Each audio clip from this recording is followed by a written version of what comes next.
Il est âgé seulement de 25 ans et il a cette capacité incroyable de parler aux morts. Notre invité dans le podcast C'est pas pareil est un être extraordinaire. Aujourd'hui, nous allons explorer ce que l'œil ne voit pas et que le cœur ne devine pas. Nous plongeons dans un univers où la mort n'aura plus de secret pour vous. Il s'appelle Niamsi, il est notre invité dans ce podcast C'est pas pareil et avec lui, rien ne sera plus jamais pareil.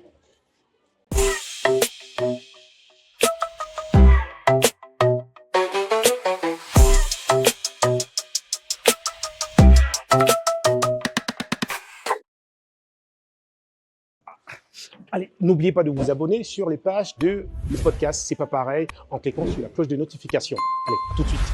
C'est reparti pour un autre épisode de votre talk show, votre podcast. C'est un podcast, c'est pas pareil. Et vous savez comment ça se passe ici. Chaque invité qu'on fait venir dans cette émission est une particularité, a une particularité, est unique en son genre. Et aujourd'hui, vous l'avez certainement suivi sur TikTok, parler beaucoup de mort. Et la mort, ça fait peur, je sais. Mais il va démystifier cela avec quelques détails. Certainement, vous allez avoir le plaisir de côtoyer la mort, de tutoyer la mort. Je sais que beaucoup de gens n'aiment pas ça. Je reçois aujourd'hui un jeune particulier qui pouvait être top modèle, qui pouvait être un très grand rappeur parce qu'il aime la musique, qui pouvait aussi être un très grand psychologue parce que c'est son enfer, c'est son univers. Mais il a choisi parler avec les esprits, être médium. Ladies and gentlemen, please welcome The Murder. C'est ça, The Murder. Bonjour et bienvenue. Bonjour René. Alors, c'est bon, on peut s'appeler Derek Amougou, The Murder 911. C'est 911 The Murder ou bien 911 The Murder. 911 The Murder. Alors, ça veut dire quoi 911 The Murder? En réalité, ça ne veut rien dire. En réalité, ça veut rien dire. Rien du tout. Ok, d'accord. Alors, tu es médium et apparemment, tu parles aux esprits, tu parles aux défunts, comme tu les appelles communément les Maccabées. C'est cela? Approximativement. Oui. Je suis médium. Je parle aux défunts, pas aux esprits. Pas aux esprits, aux défunts. Aux défunts, voilà. D'accord. Pas aux Maccabées, parce que les Maccabées, ce sont les corps inanimés. D'accord. Voilà, il faut que je précise pour qu'il n'y ait pas d'amalgame. D'accord. Ok. Alors, comment est-ce que ça arrive pour être médium? C'est-à-dire que, est-ce que ça nous tombe sur la tête comme ça, ou bien c'est un don de Dieu? Comment est-ce qu'on devient médium? Je ne sais pas comment on devient médium. Dans mon cas d'espèce, je dirais que c'est un don. Je suis né comme ça. C'était peut-être une malédiction qui est devenue quelque chose un super pouvoir aujourd'hui. C'est un héritage familial ou une malédiction familiale. Voilà.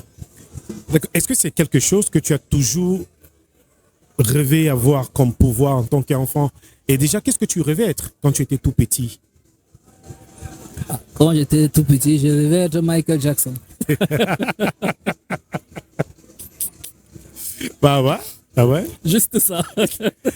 Juste être Michael Jackson, Ouais. être dans le show business et Ouais. tout ce qui va avec. Mais là, tu es devenu médium et quelqu'un d'assez important dans ce milieu-là. Dis-nous, parler avec les corps, parler avec les revenants, c'est comment ça se passe, qu'est-ce que tu fais, comment est-ce que tu le fais? Ce sont de belles expériences. Très, très, très belles. Comment est-ce que je le fais? Un cas pratique. Généralement, comme je vous ai dit, je suis né comme ça. Ça veut dire que ma première expérience remonte à... J'ai 25 ans aujourd'hui. Il y a 23 ans. Ça veut dire que j'avais 2 ans révolu ma première expérience avec ce que je suis. D'accord. Ça veut dire que dans le cas d'espèce, je n'ai pas besoin de faire trop d'efforts. Ça veut dire que dans un environnement comme celui-ci, il suffit que je brosse un coup d'œil. Là, je saurais vous dire que il y a quelqu'un là qui n'est pas net, il n'est pas comme nous. Il y en a là, il y en a là. Ça veut dire que je n'ai pas besoin de trop d'efforts. D'accord. Maintenant, dans le cas où ça devient un travail, pour répondre à votre question, je viens, je remarque ce que j'ai à remarquer et puis je fais ce que j'ai à faire. Sauf que je ne peux pas tous les saisir au même moment parce qu'il s'agit des énergies, tu vois. Et je suis tout jeune, ça fait que je dois avoir le contrôle de ma propre énergie déjà avant d'essayer de canaliser des choses que je ne saurais pas maîtriser. D'accord. Ça veut dire que pour que j'entre en contact avec un défunt, pour que ça me coûte moins cher en énergie, il me faut un objet. Un objet extension. Ça peut être une montre, une bague, un collier, le vêtement qu'il a porté avant sa mort qui n'a jamais été lavé. Des objets vraiment extension, jamais dépurifiés. Là, c'est automatique. C'est une histoire de secondes. Et puis, tu entres en contact. Est-ce qu'autour de nous, là, maintenant, là, cas pratique, tu as détecté quelques énergies pas nettes, pas bonnes? Est-ce qu'il y a des revenants tout autour de nous, maintenant? Il y a beaucoup de personnes qui suivent l'émission. Bon, là, c'est en train d'être lancé. Il y aura beaucoup de personnes qui vont certainement regarder. Je ne veux pas effrayer les gens, mais malheureusement, il y en a un peu trop. Un peu trop.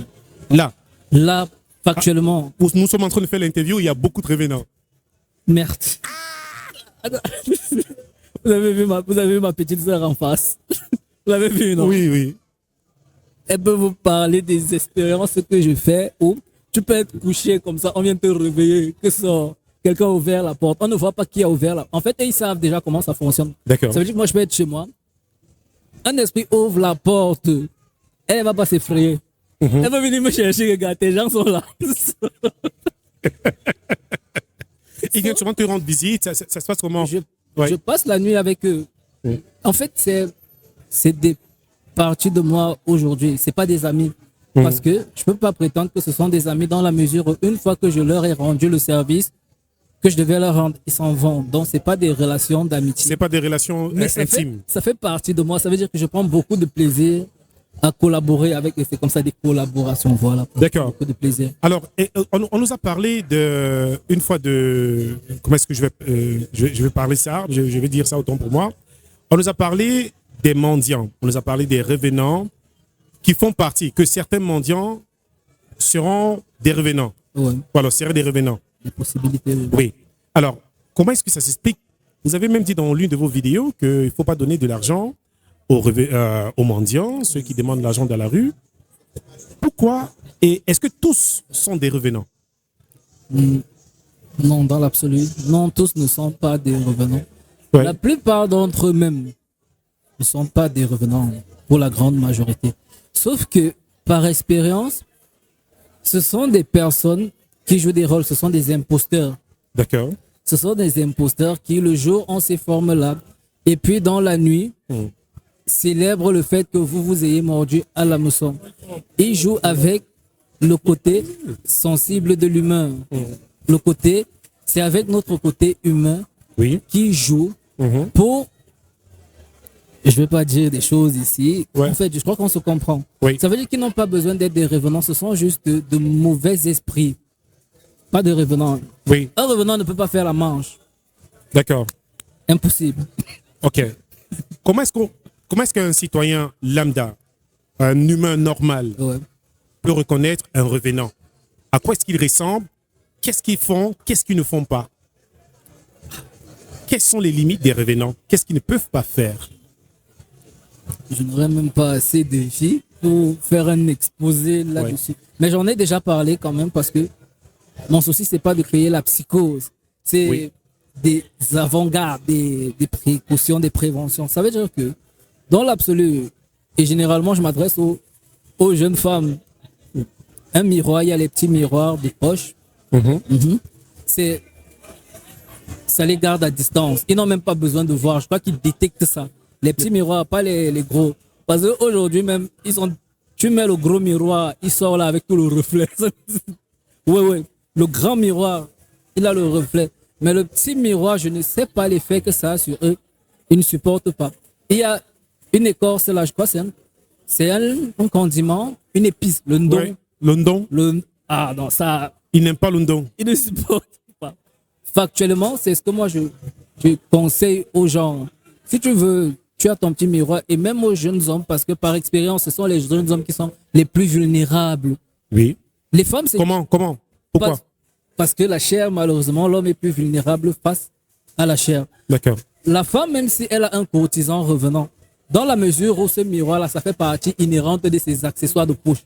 Il va d'abord réfléchir à 2 fois avant de l'aborder. Il faudrait vraiment que dans le cas d'espèce, elle n'ait pas ce truc-là. D'accord. Mais le jeune homme, lui, n'a rien.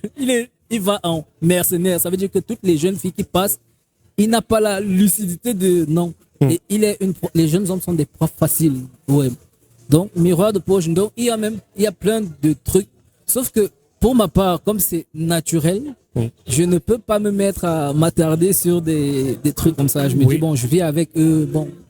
D'accord. Alors, comment est-ce que la famille, vous êtes un jeune homme de 25 ans qui est en train de vivre quelque chose d'extraordinaire, spirituellement parlant, c'est quand même assez fort pour supporter ça en tant que jeune de 25 ans. Au lieu de passer tes journées à Kribi en train de fêter avec des amis, tu passes tes journées, ou alors tu passes la plupart du temps avec des revenants. Comment est-ce que la famille regarde cela? Est-ce qu'ils sont déjà habitués? Ou parmi eux, il y en a qui sont des revenants qui ont peur de toi? Ah ouais, je sais ce que ça fait. Ok. Quel est le regard de la famille? Comment est-ce que la famille te regarde aujourd'hui quand tu les parles des morts? Bon, à la famille, je n'en parle pas comme on en parle là. En fait, la mort chez nous, c'est un sujet très relatif, c'est très banal. Je crois que par rapport à ce que je suis, les miens ont un regard beaucoup plus... On dira que je suis une sorte de garantie pour eux de se dire que même si on part... Oui. il y aura toujours une bonne vibe. Voilà. Même si on part, si lui il est toujours là, si on me dit quelque chose, on va dire, tu vois. Oui. Donc, et si vous m'observez, vous allez vous rendre compte que je ne suis pas psychologiquement instable. Et là, je dis merci à mes parents parce que... Oui. Ça peut rendre dingue avoir tout cela en esprit. Ce qui ne se voit pas en apparence, dans le fond, c'est très violent. Ça veut dire que si je n'avais pas ce soutien-là, j'allais être très fou. Très fou. J'allais même être taxé de posséder sorcier. Oui. Et on a vraiment bâti quelque chose autour de moi qui a participé à ce que je sois stable émotionnellement, stable spirituellement et même socialement. Ça fait que j'ai appris à jongler et c'était nécessaire entre le fait d'avoir un pied de ce côté-là et un pied de l'autre. Je dis la violence est... Et aujourd'hui, je finis par comprendre pourquoi d'autres personnes qui sont comme moi se cachent, tu vois. Ils préfèrent rester parce que c'est très violent. Est-ce que dans ta famille, tu es le seul à avoir ce don? Est-ce que tu penses qu'il y a d'autres personnes comme toi dans ta famille qui ont le don de parler aux morts? C'est une malédiction. Ça veut dire que actuellement, je suis le seul. Mais de ce qu'on m'a expliqué, il faudrait que, parce que ça remonte à très, très, très, très loin. Il faudrait que moi je passe pour que quelqu'un d'autre, et je peux pas transmettre. Ça veut dire que je peux pas donner ça à un de mes enfants. Non, les miens n'hériteront pas. Ça fait ça. Ouais. Donc ça choisit vraiment où est-ce que ça va. D'accord. Ouais. Alors, pour le moment, c'est moi. Donc pour le moment, on peut pas transmettre. Alors, est-ce que ça t'arrive d'aller dans l'au-delà? Tu y vas? Si oui, est-ce que la notion du paradis et de l'enfer, comme on le connaît aujourd'hui, existe réellement? Si oui, sinon, ça ressemble à quoi le paradis ou l'enfer dans l'au-delà? Ok. Est-ce que j'ai l'habitude d'aller dans l'au-delà? Je dirais que c'est mon quotidien. Il y a qu'aujourd'hui, parce que j'ai trouvé du temps pour vous. Oh, merci. C'est mon quotidien. Tous les jours. Sauf le dimanche. Je crois que je passe même plus de temps là-bas que... Ici. Incroyable, mais ça fait peur, là. Ça fait peur. Ouais. Je crois que je passe plus de temps là-bas. Qu'ici. Et là-bas, est-ce qu'il y a le paradis, est-ce qu'il y a l'enfer? Le paradis et l'enfer, c'est des notions avec lesquelles j'ai beaucoup de problèmes de par ma position, tu vois. D'accord. Je crois que par rapport à ma position, j'ai un regard beaucoup plus lucide. C'est vrai que d'aucuns viendront dire que je suis peut-être satanique. Oui. Rien à voir. Le fait de bifurquer toujours là-bas, je fais l'expérience de ce que le paradis et l'enfer, c'est pas des destinations, c'est des situations. Oui. Permanentes en continu. Ça veut dire que là, on peut être dans un timing comme celui-ci. Je prends beaucoup de plaisir à être avec vous. Ah, merci. Je fais mon expérience du paradis.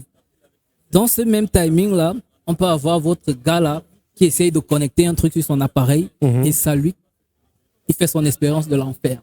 Maintenant, c'est à des degrés. À des degrés. C'est pas des... Est-ce que cette expérience continue quand on meurt? Oui, malheureusement. Ça continue quand on meurt? Ça continue, malheureusement, inévitablement. C'est ça la notion de purgatoire. Ça, c'est la seule notion que je conçois, le purgatoire. Ça veut dire que les personnes qui vivent ici en toute impunité, qui se disent que non, là-bas, ça paye cash. Et ça paye cash comment? Ça paye cash parce qu'ils se retrouvent dans... Là-bas, ça devient une prison, tu vois. Pour un être comme toi, si tu passes de l'autre côté, par rapport à comment tu auras vécu ici, tu peux arriver là-bas parce que le principe là-bas, c'est de vivre pleinement. Le seul interdit l'interdit que je sais qu'ils ont là-bas, c'est de n'avoir aucune incidence ici. Qui les affecte. C'est pour ça qu'ils restent, parce qu'ils ont la possibilité de te tenir la main. Moi, a la possibilité de me tenir la main. Ils ont la possibilité de faire des choses, mais sauf que ils se conforment à l'interdit de n'avoir aucune incidence dans ce monde-ci. Ceux qui ont essayé, tu entends qu'il est mort ici, on l'a vu au Yoma Bank. Dès qu'on le croise, il disparaît. Quand il disparaît, il ne rentre pas là-bas. Il se retrouve dans un monde de prison. Il est nulle part. D'accord. Donc, ça veut dire que les personnes décédées qu'on retrouve souvent dans d'autres villes, effectivement, quand ces personnes disparaissent, on ne les voit ni... Non, c'est bon. Ils vont en prison directement. Donc, la prison pour mort. Voilà. Et ils passent combien de temps là-bas? Indéfiniment. Ils ne sortiront plus. Je crois que c'est leur interdit le plus absolu. Oui. Vous n'avez plus le droit d'avoir une incidence dans ce monde. C'est parce que là-bas, ils ont la possibilité. Ils ont toutes les possibilités. Est-ce que tous les morts reposent en paix? Non, malheureusement pas. Ceux qui ne reposent pas en paix, quelle est la raison pour laquelle ils ne reposent pas en paix? Ils sont 8 milliards, ça peut faire 8 milliards de raisons. Oui, effectivement. 8 milliards de raisons. Mais dans le cas d'espèce, pour ceux que j'ai eu à côtoyer, c'est des raisons plus ou moins banales. Quelqu'un peut ne pas reposer en paix juste parce qu'il aurait dit à sa famille que quand je fermerai les yeux, ne déposez pas mon corps à la mort. Juste ça là, c'est suffisant pour qu'il ne soit pas en paix. Quelqu'un peut ne pas reposer en paix juste parce qu'il a dit à sa femme qu'on ne fasse pas de rite de veuvage sur toi et puis la famille s'est entêtée. C'est suffisant. Quelqu'un peut ne pas reposer en paix, c'est-à-dire il allait même reposer en paix. Oui. Mais puis à sa levée de corps, on se retrouve dans des situations où il y a quelques tiraillements là, le corps bille, le cercle, ancré là-bas, le cercle. C'est suffisant, eux, pour les perturber parce que ce sont des êtres très instables. Ils n'ont plus le contrôle et le recul suffisant de peser le pour et le contre. Oui. Et la situation, et je préfère aller au cas inhérent, c'est-à-dire l'état de mort. Dès que un individu meurt, son esprit ne se décolle pas de lui. C'est-à-dire qu'il y a le détachement. Oui. Mais l'esprit, vous ne veillez pas les corps. L'esprit veille son corps jusqu'à l'enterrement.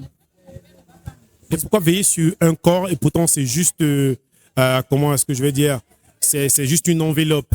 On dit c'est juste une enveloppe. Au moment où on est décédé, est-ce que ça sert à quoi quelque chose de... Ça sert à quoi? Ça c'est pour nous. Allons-y. Oui. Restons dans le défunt lui-même. Oui. Comment lui, il appréhende la mort, comment il perçoit la mort. Ils n'ont pas conscience de la mort. Tu vois un peu ça? Ils n'ont pas conscience. Dès lors que quelqu'un ferme les yeux, son esprit reste coltiné à son corps jusqu'à l'enterrement. Et si vous blaguez, même après l'enterrement, l'esprit reste sur la tombe des centaines et des centaines d'années. Il n'ira nulle part. Pourquoi ça? Parce que l'esprit n'a pas conscience de ce que c'est l'état de mort. L'état de mort. La mort n'est pas... La mort, c'est un état physique. Oui. L'esprit, lui, il ne connaît pas ça. Tout ce que l'esprit constate, c'est que il est là et puis il est là. Pourquoi je suis là et je suis là? Pourquoi? Ouais. Pourquoi je n'arrive plus à... Il a envie de voir la fin d'un côté pour pouvoir comprendre. Il ne comprendra jamais. Même à ce que moi j'ai essayé d'expliquer. Ils n'ont pas compris. Ils ne comprennent pas. C'est un concept chez eux qui n'existe pas, la mort. C'est pour ça qu'à chaque fois que je vais entrer en contact avec un défunt dans une famille, je leur dis, il y a des mots que vous ne devez pas utiliser. Adressez-vous à eux comme s'ils étaient en voyage. Si vous utilisez l'imparfait, c'est gâté. Si vous utilisez le mot mort, décédé, c'est parti. Ce sont des choses qui les mettent en ébullition. Ils ne supportent Ils se sentent comment? Ils ne supportent pas comment? Qu'est-ce ils ressentent une certaine douleur. Et pourtant, on dit que quand on meurt, on ne ressent plus rien. Ah, ce sont les on dit. Est-ce que quand on meurt, on ressent des choses? Je vais vous raconter une petite histoire. Je vous écoute. J'ai des amis Thanato, morguiers. Oui. Souvent, quand ils sont face à des situations compliquées où les corps ne veulent pas se laisser Manipuler. apprêter, voilà. Oui. Ils m'appellent, mon petit Dieu, viens, j'ai une situation là. Et puis moi, je viens. La morgue, c'est un carrefour spirituel. Ça veut dire que les esprits bifurquent de gauche à droite. Ils me posent le problème. Déjà, il faut localiser l'esprit du défunt. On va localiser l'esprit du défunt. Et puis, je lui demande, pourquoi, est-ce que tu as un problème avec le monsieur? Pourquoi tu ne te laisses pas? Il te dit parce que je ne veux pas avoir mal. Ça, c'est ce qu'il te dit. Je ne veux pas, il va me faire mal. Et c'est à moi de lui dire que non. Et tu dois trouver les mots exacts Pour convaincre. pour le convaincre que là, il va juste t'apprêter. On s'est retrouvé avec des thanatos où c'est le corps qui te dit, il devient médecin légiste. Le corps te dit, tourne-moi comme ça, tu verras, il y a quelque chose là. C'était le couteau. Comment est-ce que cette conversation se passe, justement? Est-ce que tu fermes les yeux et tu vas en contact avec cet esprit, ou bien c'est le corps inanimé qui, pour un bref moment, devient animé et te transmet ce message? Si quelqu'un ferme les yeux, c'est que c'est un imposteur. Tu n'as pas besoin. Pour un médium, peut-être c'est quelqu'un qui allait chercher. Oui. Il est obligé de fermer les yeux. Je ne peux pas ici dénigrer les autres. Pourquoi je devais fermer les yeux alors que c'est... Donc, est-ce que pour l'être normal, on voit un corps couché là, on voit un corps couché inanimé? Ouais. Bon, ce que je comprends, c'est que toi, tu ne vois pas le corps de la même façon. Peut-être nous, on le voit couché, toi, tu le vois assis. Non, je le vois même couché. Tu le vois couché. Ouais. Mais comment est-ce que vous communiquez en ce moment? Dès que j'ai localisé son esprit, et là encore, je n'ai même pas vu le premier car je vais bifurquer directement. Dès que j'ai son esprit, je lui demande, tu as quel problème? Les sons même qui ne veut pas qu'on le touche, il dit, je souhaite parler à ma maman. Il dit ça comment? C'est l'esprit qui me dit, ah, tu vas voir là, ça devient drôle. Oui. C'est l'esprit qui me dit, ça veut dire que ce que l'esprit me dit, le thanato n'entend pas. Le thanato, lui, a le souci de traiter le corps. Ça veut dire là, je suis à huis clos avec l'esprit. Je dis au thanato, ok, est-ce que vous avez les coordonnées du dépositaire du corps? Il dit oui. Il va dans le registre. Il appelle le dépositaire, il dit, on veut la maman de... Et puis imagine un thanato qui t'appelle à 2 et il te dit, ton fils que tu as déposé l'autre jour veut te parler, ça te met dans un état. Mais ce que je salue chez les humains, c'est que beaucoup ont l'arrogance de prendre le taxi à 6 heures là et de venir à la morgue. Tu vas voir une maman. Ça, c'est ce que je... Et ça me rassure de me dire que je ne suis pas dans l'occultisme parce que inconsciemment, les humains ont le courage. Tu vas voir une maman qui vient, elle dit oui, il s'agit de quoi? On lui dit de quoi il s'agit, tu vois. C'est flippant, tu vois, la maman, elle est déstabilisée. Oui. Il y a un jeu de passe-passe que moi je fais et que je sais faire parfaitement. Donc je sais que l'esprit ne saura pas parler et que tout le monde entend. Il y a un jeu de passe-passe qui se passe, c'est que les corps les plus frais, les nouveaux déposés, Oui. ils sont plus aptes à permettre à ceux que, dans un laps de temps, l'esprit puisse switcher et passer son message. Donc je dis au thanato, ok, pour que ça devienne drôle, parce que c'est très drôle. Bon, je ne sais pas si ça fait rire au réalisateur. Ça ne devait pas rire. Mais ça fait peur, en tout cas. Oui, ça se passe comment, oui. Donc, il va me mettre même 6 corps là. Il les aligne. Il dit à l'esprit que bon, au niveau, si c'est plus mon niveau, tu choisis celui que tu veux. Tu choisis celui que tu veux. Il va 1, rejet, 2, rejet, 3, 4. Il peut me rejeter tous. On dit, ah, d'accord. Mais là, c'est magique, c'est que il switch et il se connecte avec l'esprit. Et puis, tu vas voir le corps se redresser. Devant tout le monde. Ah, merde. OK. OK. Tu sais pourquoi j'en ris? Parce que c'est normal. Tu vois, pour moi, c'est le corps se redresse. On a 1 minute. C'est-à-dire que normalement, nous tous, on doit fuir. Mais dès qu'il ouvre la bouche, même si la maman voulait fuir, tu vas la voir se rapprocher. Elle se rapproche et puis elle est prête. Attention. C'est magique. Tu vois, une maman qui a eu peur. Dès que le corps, dès que la voix, ok, elle donne son attention. Mais en temps, moi, il y a au niveau de la porte. Ça veut dire que si ça fait là, moi, je... Bon, Bon, pourquoi est-ce qu'un médium devrait avoir peur? Et pourtant, c'est toi le garant de cette situation. Tu es celui qui maîtrise la situation. Parce que oui. l'esprit que j'ai en main, je n'ai pas la garantie que il est sain. C'est la maman là qui me donne la garantie qu'il s'agit effectivement de sa personne. Et que je peux donc être solide sur mes appuis. C'est la réaction de la maman qui me montre qu'elle ne fait pas n'importe quoi. Oui. Il va parler à sa mère et sa mère lui répond. On a 1 minute. Après les 1 minute, il va voir le corps tomber. Oui. Et je dis au Thanato que gars, vas-y. Et le Thanato va le toucher. Parce que je connais des Thanatos qui se sont brûlés les mains en touchant. Ils se sont brûlés les mains. Parce que ils se sont brûlés donc, les mains. Littéralement, ce n'est pas qu'il ressent la brûlure, mais on voit clairement qu'il s'est fait brûler les mains. Brûler les mains et il est à la maison.